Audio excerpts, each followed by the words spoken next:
Get in the know. Non-stop Vikings talk. It's Purple Daily on Score North and ScoreNorth.com. Well, I want to be with the Vikings for as long as they'll have me and as long as I can play football. As far as how long I play, it's so year to year. You know, we've seen so much change happen in this league when you just look back a year from now or look a year ago to now. And I'm sure a year from now will be no different. Kirk Cousins on PFT Live. Welcome in to Kirk Cousins Trade Rumors Daily. We've changed the name of the show. It's no longer Purple Daily. It's just Kirk Cousins Trade Rumors Daily. I like it. With Mackey, Judd, Declan, and all of you guys who have been commenting and chiming in on our YouTube comment section. Thank you very much. Purple Daily YouTube, click the subscribe button. If you're listening on Apple, please give us a 5-star rating and a positive review. And the Score North app, where you can find all of our Minnesota sports content. It's free to download for both Apple and Android devices. Gentlemen, there's a lot of news circulating around about NFL quarterbacks right now, including Kirk Cousins. And we've touched on a lot of these things throughout the last couple weeks, but there's even more things now to sink our teeth into, even in the last 24 hours or so. And so I think we should just sort through what's smoke, what's fire, what do we know, what pertains to the Vikings. Are you guys ready? Yes. Just to kind of go through. So let's start with what we know about the Vikings and Kirk Cousins. The clip, at least in part, that you heard and saw off the top of the show was Kirk saying, listen, I got 2 years left on my contract, and I'm just going to kind of go year to year on this thing, right? And it sounds like he wants to just play out the next 2 years of his contract, which for the Vikings is sort of problematic in that if they want to compete at a high level in 2021, they need more cap space to sign a guard or a 3 technique or any number of things that could help get them from 7 to 9 up to Super Bowl contention. And Kirk Cousins' contract is the easiest thing to go to and potentially rob from 2021, and then you'd have to extend him going forward. So let's play the other clip here, because Mike Florio, he took what they talked about with Kirk on that interview, and then he spun his own sort of educated speculation. Reckless, in my opinion. So yeah, and another precursor is him, and is it Chris Sims? Yes, Chris Sims. Co-host Chris Sims. They were just doing reckless quarterback speculation. So what quarterback? Reckless speculation. But it's like rooted in, correct, somewhat rooted in reality, just for clarification's sake. So they were basically doing a quarterback trade draft. Like they were on a big board. Where do you want Russell Wilson to go? Where do you want Deshaun Watson to go? And eventually he got to Kirk Cousins, and this is what he said. I'm torn between Kirk Cousins to the 49ers. Hey, I got Jimmy the Cousins. Garoppolo to the Patriots. I think Kirk Cousins to the 49ers is far more realistic than Aaron Rodgers, and the Vikings are in a tough spot here. And Cousins last week, with a smile on his face, he made it clear to us during PFTPM he's not signing an extension with the Vikings. He's gonna let, I'm gonna go Cousins to the 49ers, Pete. He's gonna let this play out, and he's going to have tremendous leverage. In 2 years, he's going to be back on the open market. And if the Vikings don't trade him, a $35 million fully guaranteed salary for 2022 vests on March 19. Now, the problem is, who do the Vikings put in? Yeah, what are you going to do? Place? I think you'd have to bring home Teddy Bridgewater. Yeah. I think that's your only alternative. What? No, that was Pete that went, that wasn't me. That should have, yeah. Maybe I should have said Teddy Bridgewater to the Vikings. That's the other half of it. Kirk Cousins to the 49ers, Teddy Bridgewater to the Vikings. That's how that would play out. Oh, my God. You want reckless speculation? You know this ain't going to happen. How about reckless trade speculation? For the love of God! Your thoughts?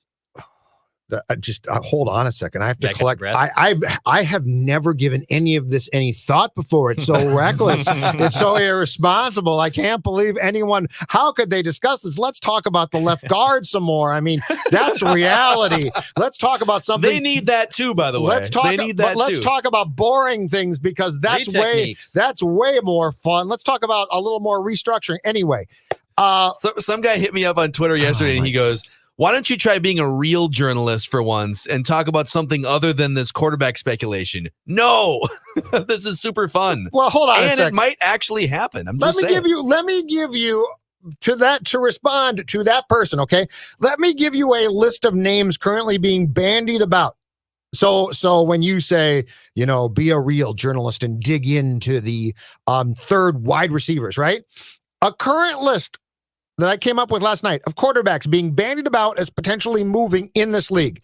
Bridgewater, Carr, Cousins, Darnold, Garoppolo, Rodgers, Tua, Watson, Wentz, and Russell Wilson, okay? So don't tell me to be responsible when Russell Wilson's asking out of Seattle as best I can tell. It doesn't mean he'll be traded, but people, you got to accept this.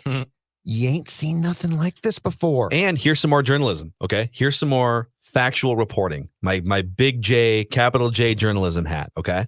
Kirk Cousins has a $31 million. People are wondering, why do you got, God, quarterback's not the problem. It's more complicated than that, okay? Yeah, it's the Vikings want to win the Super Bowl. Mm-hmm. The Vikings are pressed up over the salary cap, which came down.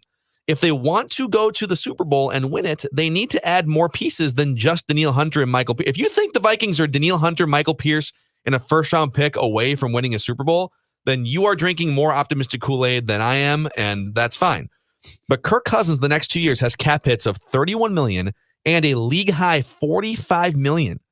And so you either have to figure out a way to reduce that in the short term, yes, even the 31 number, to open up more space, like to go get a J.J. Watt or a left guard and Joe Thuney or whatever else, right? Yes. And if you don't do that, you probably have to cut Riley Reif or Harrison Smith to open up enough space to operate in free agency. You don't want to do that either, right? And I know that like some people are saying, and this is probably correct, that you could maybe take some of Danielle Hunter's base salary, convert it over to a signing bonus, and then spread that money out over the length of the contract. There's other ways you could finagle this too. Mm-hmm. But this is a seller's market for quarterbacks right now. All the names Judd just listed, there are so many teams looking to upgrade right now. This is probably the only window that you're going to have this great of a chance to get like a first round pick, get out from underneath the albatross contract into Kirk's mid-30s and sort of take a deep breath and not go fully back to the drawing board, but at least like give yourself some breathing room to find a better situation for your roster. So let's unpack the sound bites that you played from Cousins and Florio on different PFT episodes a week apart, okay?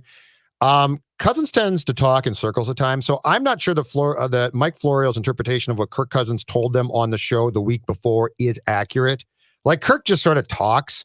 I don't think he gave Florio as definitive of answer about the contract extension as Mike thought that he heard. Now, I might be wrong, but let's just for a second, gentlemen, say that what Florio took from the Cousins conversation is 100% correct. That he is basically saying, I restructured last year.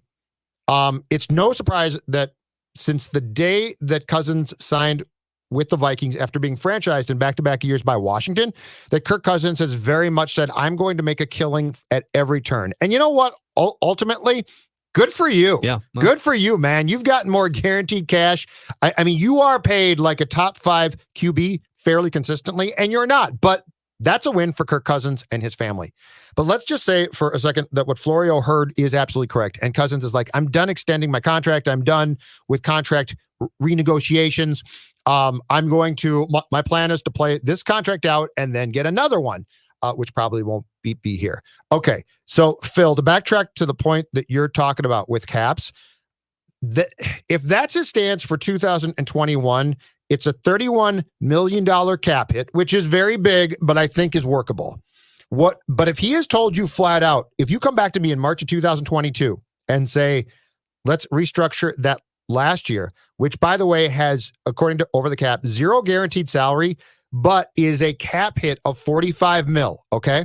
If he's telling you right now in March of 2022, I ain't talking either, then you have no choice but to make a decision by day 3 of the 2021 league year. You have 1 month. You have 1 month because ladies and gentlemen, what we are telling you right now is if Kirk Cousins' stance is, I'm not restructuring again, he is willing to paralyze what your favorite football team can do in 2022 completely. And in 2021 to some extent. But I'm just saying, if he's like, I'm done, I'm taking this contract, then you have no choice but to make alternative plans and pivot quickly unless you're going to fire your head coach and bring in a coach who you think can be the Cousins elixir and can, Kirk Cousins is worth it because you won a Super Bowl, which I don't think that you're going to do, and I don't think is possible. Yeah. But we're not talking about, this is not a bashing of Kirk here. This is a realistic, you can't absorb what he has you absorbing in 2022, and you're getting closer and closer every day to being stuck. Yep. And I know there's been a lot, some of the pushback is, well, what about Pat Mahomes? Like, that dude's cap number is going to be like $40 million. Yeah, but Pat Mahomes is possibly the greatest quarterback of all time and an elixir. Now, it's going to be harder for the Chiefs to win Super Bowls, even with Pat Mahomes making $40 million to the cap as opposed to the rookie scale contract that he was on. Look at Seattle. So make no mistake. Yeah, Russell Wilson, they haven't won a Super Bowl since he got the big contract. But those teams regularly finish with better records than teams like the Lions or the Falcons or the Vikings that have non-elite, non-mobile quarterbacks or non-Tom Brady quarterbacks that are paid 15 to 20% of the salary cap. The other part of this conversation is, what do we know about the rest of the league that could help us determine Cousins' potential trade value or landing spot if this indeed becomes more fire than smoke? Okay. And I've just kind of gone through like NFL Twitter and NFL Google News. We know that the 49ers, for instance, continue to be linked to quarterbacks not named Jimmy Garoppolo. The Niners are actively looking to move off Jimmy Garoppolo. Mm-hmm. We've heard and felt the Kirk Cousins steam on that front. We've been talking about it for about a year. Reports of interest as well between the Niners and Sam Darnold. Deshaun Watson's name has come up in San Francisco. So we know that they are looking for a quarterback. We know that they think that they can win now. And we know that Kyle Shanahan loves Kirk Cousins. And so it's a conversation for sure. We know that the Carolina Panthers, according to Adam Schefter, offered the 8th overall pick and a 5th round pick plus Teddy Bridgewater for a quarterback that's in the same bucket as Kirk Cousins, Matthew Stafford. And as of this morning or last night, we also know that the Philadelphia Eagles are reportedly seeking a Matthew Stafford-like package for Carson Wentz. No, I don't think they're going to get that same package. But it's the asking price. But they are currently asking for Carson Wentz, yes, who has even more contractual obligations than Kirk Cousins has right now. Yes. And he's a worse quarterback. They want a couple of first and a mid-round pick and whatever else. Like that's what the Rams wound up giving up for Matthew Stafford. Now, again, I don't think they're going to get that. But if that's what Matthew Stafford got and that's what the Eagles want for Carson Wentz, right? Think about, like, if you're in a place where you feel like, listen, Kirk doesn't want to restructure this thing. He doesn't even want to talk extension because it's a restructure. All right, well, what can we get? This is probably the most fruitful sellers quarterback market you're going to find. And I'll add one more thing to it. Mm-hmm. We know that the Texans are telling teams that they aren't trading for Deshaun, or they aren't trading Deshaun Watson at this point. And so as long as they continue to hold that stance, especially over the next month, while other teams are trying to fill their quarterback spots, if teams like the Niners and the Panthers are told no on Deshaun Watson, mm-hmm. it gives even more advantage to teams that do have desirable quarterbacks that they want to sell, right, like the Minnesota Vikings. And it's pretty damn clear right now that teams are calling teams with QBs who previously you would not have thought could be moved, right? I mean, Russell Wilson's Seattle's didn't even getting come calls, up yet. Yeah. No question. I firmly believe that despite the denials, that the Rams called the Packers and said, what about Aaron? I wouldn't be surprised if they called the Vikings and said, what about Kirk? So these calls are being made by other teams that are introducing the idea of potential trades.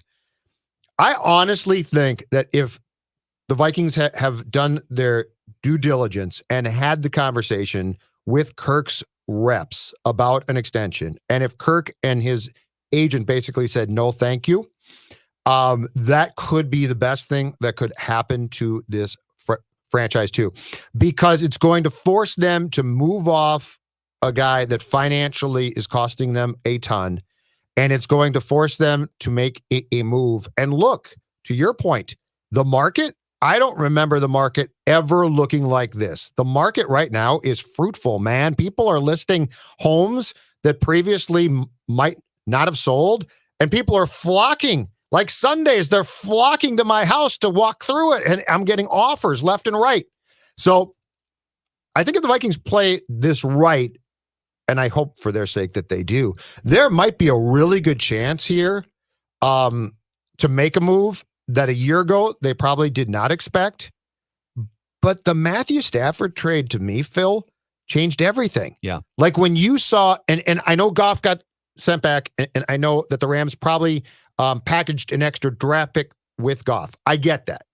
But that being said, when you look at what the asking price is possibly for Wentz, and when you look at the Stafford Rams trade, and when you examine the fact that quarterbacks now are also, much like NBA players, starting to call their shots, and Watson and Wilson are saying, do I want to play here? It creates a really interesting dynamic. And I will continue to go back to, I can't get past the fact that Kyle Shanahan clearly loves Kirk and that there could be something there. And I don't see, if you're the Vikings, how you ignore that potential. If you think in 2022 that this player is willing to put a cap hit of what, $45 million on your team. Yep. Amen. And one point of clarification too, just off that Florio trade scenario that we played for you earlier, where he's saying what he would like to see happen is Kirk to the 49ers. I think that might be a first round pick, but let's call it a second. Okay. Let's call it a second and like a fifth or something. Okay. You're probably going to get 2 draft picks from. Let's call it a second and a fifth. All right. Again, I think you'd aim for a first rounder or multiple, but the worst case, a second and a fifth. Right. Mm-hmm. And Teddy Bridgewater to the Vikings probably costs you a third, fourth, or fifth. You got a couple of third round picks. I think a lot of people stop there and say, well, wait a second. Well, Kirk Cousins is better than Teddy Bridgewater. And he is. Kirk Cousins is a better quarterback than Teddy Bridgewater. The goal of this wouldn't be to upgrade quarterback necessarily. You'd be downgrading quarterback slightly, I think. I think Bridgewater has a little more clutch gene. I think Bridgewater's a better leader. But people gravitate toward him. Like, there's some intangibles there. I'm not going to be a Ted head here like Declan, but like there's a gap between those two guys. Yep. The benefit would be you'd be picking up an additional first or second round pick. You'd be clearing out more cap space, and you'd probably renegotiate Teddy because he makes 20, and I think you still owe Kirk 10, and so you'd have to like renegotiate Teddy to clear some room in 2021 and add some into his 2022 bucket or something. So you'd be getting a high pick, and you'd be getting cap space, resources to make your roster better, and Teddy Bridgewater operating in play action, throwing to Justin Jefferson, Adam Thielen, handing off to Dalvin Cook, etc. You got to keep people laughing at Teddy, right? The Vikings had a better season with Teddy Bridgewater at the helm with training wheels 6 years ago than they have with 3 years of Kirk Cousins putting up fantasy football numbers. And it's not because Teddy was a better quarterback. It's because the roster built around Teddy because of cap space was better. And Teddy wasn't one to sabotage a game like Kirk did against Atlanta, for instance, right? And throw like 11 interceptions in the first month and a half of the season. So again, Kirk is a better quarterback, but a guy like Teddy or a Zach Wilson, or, you know, if you were able to draft someone in the first round that makes less money, allowing you more resources to fortify your roster, I think is a better situation for the Vikings the next 2 or 3 years. Yep. My 2 cents. And guess what? If I get a first round pick from San Fran back, if I get a first and third or something like that, okay?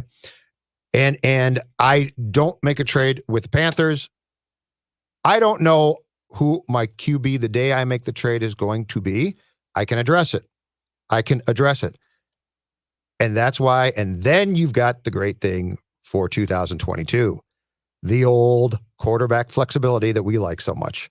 Because if you're not going to be truly invested, if you don't have a top 5 veteran guy like Watson or Wilson, and you don't have that young draft pick who you are actively developing into possibly being a top 5 guy, and you are a team that bases its existence around defense, I would rather have the potential to go get a quarterback for a year and plug in a Brady or a Rodgers or whoever that might be who says, your team is really good. What's the one thing that you're missing? Oh, a quarterback. I'll come in and do that. Look, the way the Vikings operate, and I did not think about this before the Kirk years, but I have now. The way that the Vikings operate from a standpoint of how Zim wants to do things makes it far more enticing to me to leave the position open for what the Colts did in 2020 or what might become available with veteran quarterbacks over the next year or two. Mm-hmm. And you know what? If you're hyper obsessed with defense and you want to open up more resources, more picks, more money to spend on defense, sometimes, Judd, you don't even need a quarterback the caliber of a Kirk Cousins. You think you like football? Trent Dilfer doesn't just really like football. He loves football. This is Spider 2 Snag. Not White Banana, the one he likes, but that's Spider 2 Snag, and he knows what I'm talking about, but using Anquan Bolden as the fullback. Football! Yeah! Football! Telling you. Think if Trent Dilfer made 15% of the salary cap, the Ravens are winning that Super Bowl in 2000? Probably not. Aaron Rodgers to Justin Jefferson sure sounds good to me in a couple of years. Be so much fun. All right, that's a wrap on this episode of Purple Daily. I'm sorry, of this episode of Kirk Cousins Trade Rumors Daily. As the Kirk unfolds, as the Kirk turns. All my Kirks. All right, thanks for hanging out with us, Mackey, Judd, and Declan. We'll see you guys next time.